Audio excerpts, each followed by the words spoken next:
Hi there, so welcome to my Brabus Roadster for sale.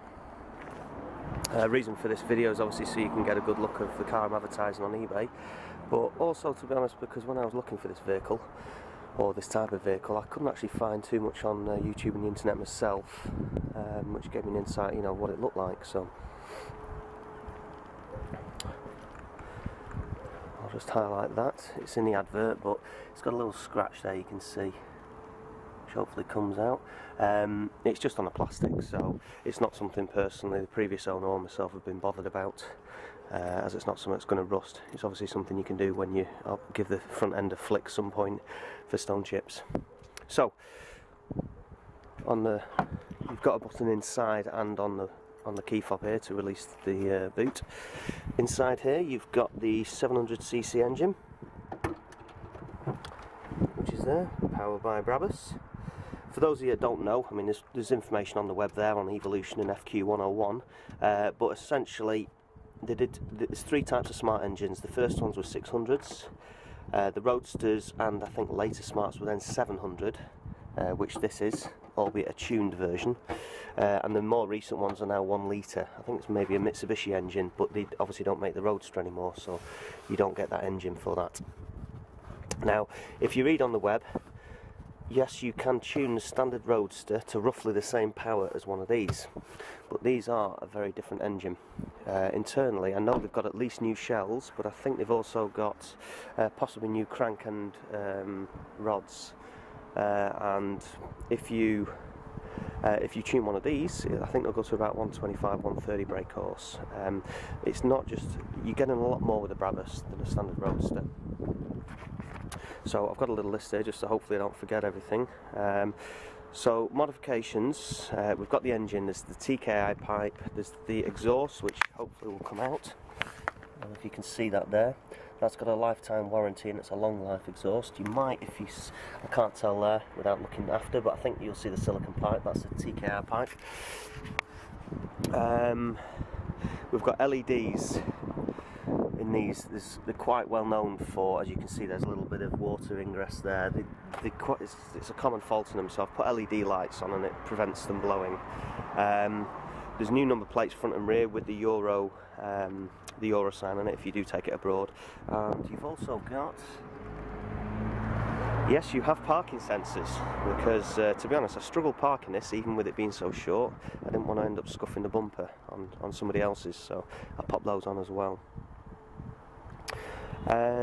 Exhaust, number 5 wheels.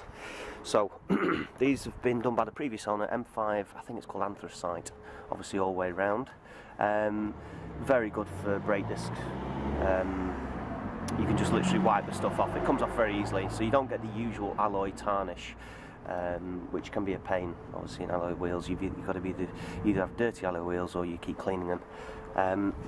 In there at the back you've got drums on these, which is plenty on a car weighing only 700 odd kilograms, and they've been painted just to help try and prevent the surface rust which comes through on all discs and drums. Number 7, the wing you've seen, bonnet release. Right, so inside,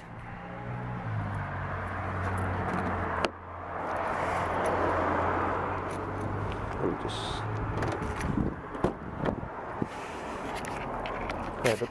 the bonnet release on one of these is here. It's inside the glove box.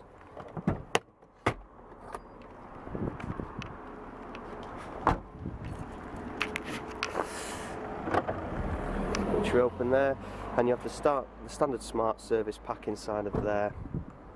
And this tub here is undone with these 4 bolts. There and there, and when you take that out you've got access to the battery as well, not that you need it very often. Oh, and the windscreen washer refill there. So heading towards the inside of the car, what do you get on a Brabus? Right, don't know where this has come from, but it's got wear on the mat. It looks like a hole with stilettos or something, I don't know, but must be where the previous owner put his feet a lot more than me. Very thick mats. I wouldn't bother replacing those just for that hole, but it's something you can still buy if you want to. You get the standard Brabus foot pedals, alloy handbrake lever, and the sought after gear knob, which has a button on the top for starting. You also get leather seats with the mesh backings, which is better for ventilation, and the armrest. Again, mentioned on the advert, and quite a common thing, is this sort of velvety trim where you can see just the shine has been taken off it. Not something I'm bothered about or would bother replacing. It's not damaged as such, it's just a bit worn looking. Now then, this is a nice little feature which I purchased. Personal preference as to whether you keep it or not is this alloy key, which you just leave in the car at all times. So you unlock the car as normal and turn it on. There you have. So pay your loan or whatever if you're not. You will, when you turn it off again, after whatever period, 30 seconds, a minute, then when you turn it on again, you can't start the car until you use the key fob. So it's just, I don't know, if you don't like it, take it out and you have a spare key and throw it away if you want. You've got electric mirrors here. And on the actual Brabus gear knob, I think it's probably the same as standard as well, you have this little button here which puts it back into automatic mode. When I'm driving it later, I'm not a big fan of automatic personally. It does work, but I'm not particularly keen on it. But this gear knob I do use. Now you can either start the car by twisting the knob like you would a traditional car, or, let's see, you will normally get, just so you know, on the dashboard there, if you'll get a flashing key module. If it's flashing key, it means the immobiliser's reset again. So if I press that, and there we go, we're started.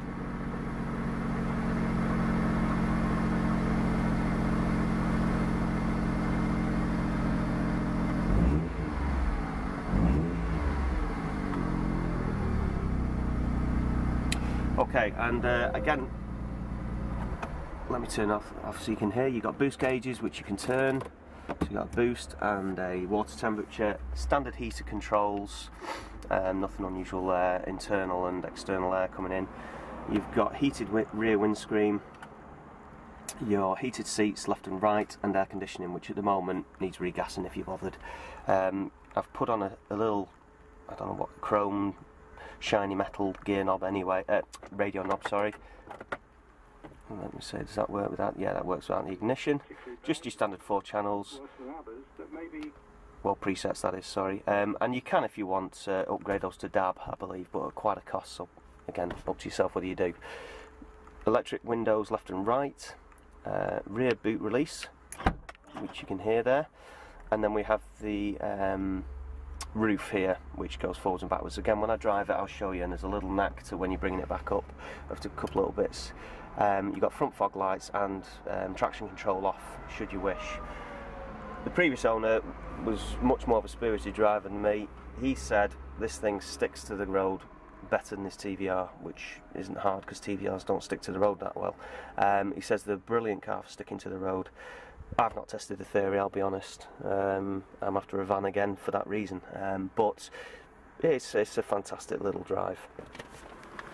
I've had this put on as well, cruise control, which I like a lot. Again, when I drive, I'll just give a quick demo of how it works. Very simple, but just down to switch on, up to continue if you've pressed the brake pedal, say, and that if you just want to cancel it completely. And then if you press and hold either down or up, then it will increase or decrease the speed.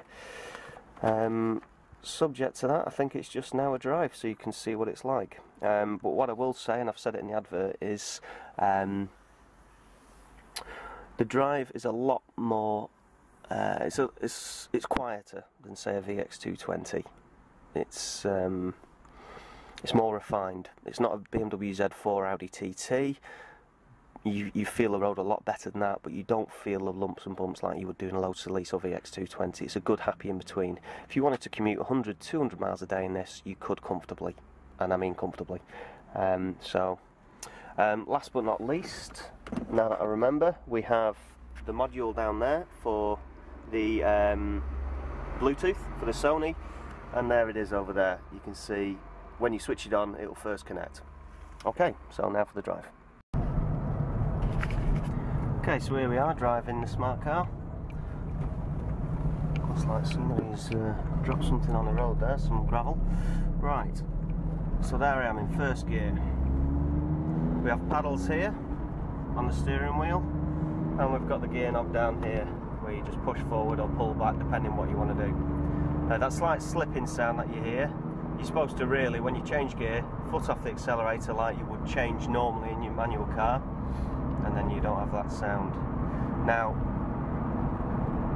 we're in 4th gear at the moment, and if you just slow down, it will change itself down. Okay, and off we go down to Fleetwood. So that's 2nd gear, 3rd, 4th. So on the side of the knob you've got this little button here, which if you press that, puts him back in automatic mode. Now, as I mentioned on the advert, personally I'm not keen on these the automatic mode, because it tends to want to rev a bit too high. You can change it better yourself manually. And I think with any kind of auto or semi-auto system, although I haven't really driven any semi-autos bar this, if you do put your foot down and you get up towards the red line, then it will change up as well automatically, even if you're in manual mode. So it's sort of a good combination, best of both worlds to me.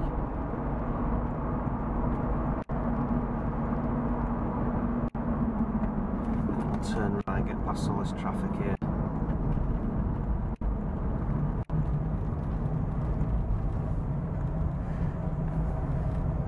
So while I'm waiting at the lights here, a couple of invoices of interest. First was the actual purchase price, which was 12 grand in 2006. He'd actually bought it pretty much from new. And the more important recent one was, we're currently at, you can see that 81,731 miles, and at 77,000 miles we had a Group B service and timing chain replacement. Timing chain is just a what do you call it, a precautionary thing, even though chains are generally considered a lifetime of a vehicle generally in most cars. This one was changed as a known issue, I think, so that's quite a big job done out of the way for at least another 70,000 miles. So we have boost gauges and water temperature gauge there, which you can turn. You'll see once it's set you don't tend to. And we'll see what it's like with the roof down. I've not actually had the roof down for a month or so, so we'll see if the noise, I probably won't talk much because it might be too noisy, but let's give it a try. So there we go. And you can do this at any speed, motorway speeds included.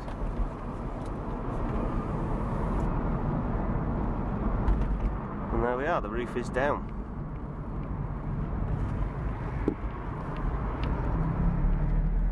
Now, the previous owner, and I'm sort of the same thinking, didn't tend to remove these bars. So when you drop the window there, you can see the actual, whatever you call that, the targa part of the bar, which you can remove quite easily. There's only one lever either side to remove these. And personally, it's not something I'd bother removing really, maybe unless I was bobbing around Monaco in absolute red hot heat. But you have just got a lever here which you then pull down and you can remove the arm, it just lifts out.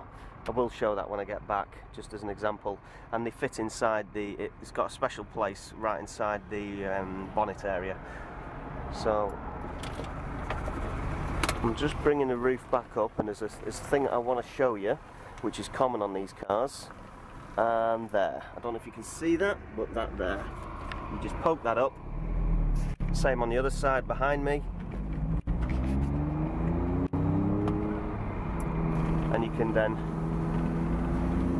just finish the roof going up. The reason why that happens is just to the age of the roof. There is, I think it's on the FQ101 site, or if not it's the Evolution site on how to fix it. I'm sure it's the FQ site. And basically all you do is you bring the roof back when it's good weather and put bulldog clips on it to make it fix back into the shape that it should be.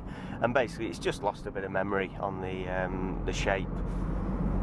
And as per the previous owner, same with myself, it's easy enough just to, before you finish the closing, just to poke those little two bits up and then finish it. It's certainly not worth a new roof. Absolutely no need for that at all. In terms of waterproofing, In terms of waterproofing the roof, he just puts twice a year just the spray can of what you'd put on your walking clothes, you know, that kind of waterproof spray. I've done it once since I've owned it as well, and well, it doesn't leak in here at all, so it's probably a good idea just to keep that up. It's a very simple fix for very little money.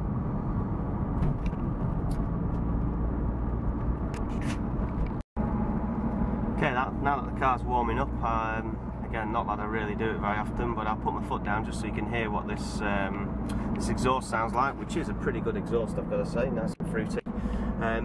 I didn't mention before, I didn't show it before, the cruise control. I really do like this cruise control. I know there's quite a number of people that maybe aren't too into it, but it's becoming more of an accepted addition now on vehicles. Anyway, this one is a nice, really simple system. It's just three modes. You've got set, resume and cancel. There's no on and off.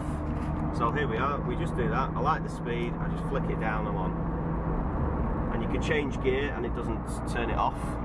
So if you were going up a hill and you were on cruise, you could quite easily just knock it down the gear and it'll continue. It's the usual hold it and it'll accelerate, and the button on the side there, you just press that and that cancels it.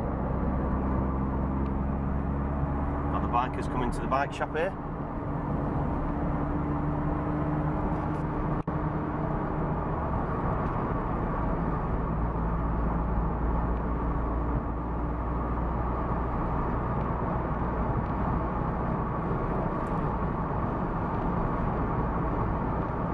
Wind noise on this car is usually, well, it's very quiet to be honest. You'll be doing 70, 80 miles an hour, in Germany of course only, and you can hold conversations. It's not VX220 noise levels.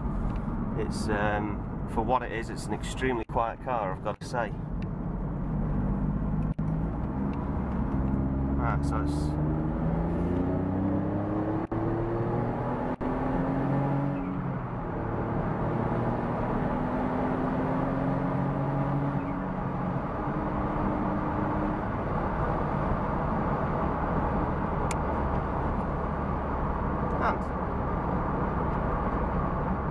It's not going to win any speed awards against a Lotus, but it's pretty nippy. You know, it's a comfortable speed, it's a fun speed, and it's an economical machine. For someone who's after outright 0 to 60 times, this isn't your vehicle. So let me just turn it round the corner.